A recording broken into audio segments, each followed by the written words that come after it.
Bonjour et bienvenue à tous. Le choléra est une maladie humaine qui se manifeste par des diarrhées plus graves, entraînant une déshydratation rapide, souvent mortelle en absence de traitement. Elle se transmet par voie digestive en étant provoquée par l'injection des Vibrio cholerae. Cette maladie peut se présenter sous une forme endémique, épidémique et pandémique lorsqu'elle touche plusieurs continents.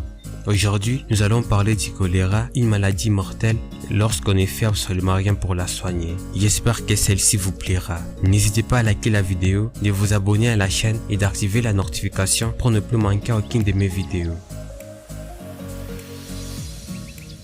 Avant d'entrer dans le but du sujet, passons d'abord à son histoire. Tout commence par le delta du Gange, considéré comme le foyer originel de l'histoire du choléra à forte densité humaine, avec une économie agricole basée sur l'utilisation d'engrais humains, pas même la bouse, mais les pérules fécales. C'est pas vraiment beau à voir. Nous savons tous que le travail agricole demande assez d'énergie pour obtenir une force afin de réaliser un bon travail, mais avec les pérules fécales sur les mains, ce peuple de travailleurs avale parfois les Vibrio cholerae lorsqu'ils mangent sans bien se laver les mains ou lorsqu'ils prennent des aliments mal lavés ou mal préparés. Et oui, la naissance du choléra. Cette maladie est restée endémique, touchant les enfants qui y sont souvent victimes, continuant jusqu'au Moyen-Âge et important explorateur Vasco da Gama qui décrit une épidémie de diarrhée provoquant dès sa mort à Calicut en Inde. L'arrivée et le retour des explorateurs facilitait à cette maladie de se diffuser dans tous les pays limitrophes de l'Inde. Comme nous connaissons déjà son histoire, passons maintenant au facteur. Une fois qu'un homme est infecté, il devient le principal réservoir des vibrions. Il peut être sans maladie, mais les vibrions coloniseront ses intestins, qui ne pénétreront pas dans le reste de l'organisme et seront évacués par les selles, les vomissements et moins souvent par la sueur. Attention, le contact avec les cadavres morts de choléra est très dangereux parce que les vibrions peuvent résister plusieurs jours dans les déjections humides et la sueur humaine. Cette maladie, appelée maladie des mains sales, lorsqu'on s'infecte en touchant des endroits de contact comme les poignées des portes et des chasses d'eau. Après, vous mettez vos doigts dans la bouche lorsque vous mangez. Songez bien à vous laver les mains lorsque vous revenez des toilettes. La transmission par la sueur est rare, mais elle se transmet souvent dans les rassemblements étroits, comme par exemple lors des festivals.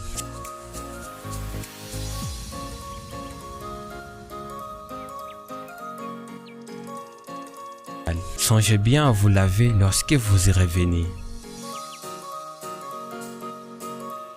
L'eau est un grand réservoir permanent des vibrions, en particulier les eaux saumâtres et les eaux côtières qui sont riches en plancton, en algues et en plantes aquatiques.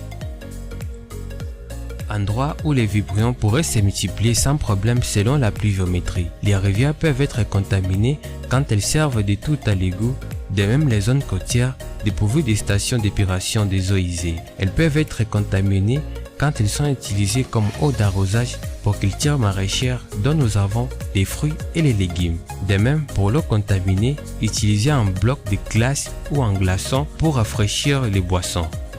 Pour se développer en milieu aquatique, les vibrions ont besoin de conditions nutritionnelles telles que le pH et la température. Quand ces conditions ne sont pas réalisées, les vibrions s'inhibent pour atteindre les conditions favorables pour leur permettre de se développer. Et le choléra se transmet seulement par déjection et par la sueur.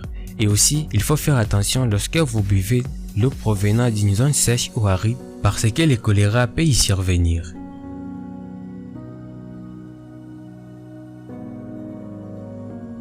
Les aliments sont contaminés de deux façons, externes par les mains sales ou par l'eau contaminée, et internes lorsqu'ils sont contaminés par eux-mêmes dès le départ.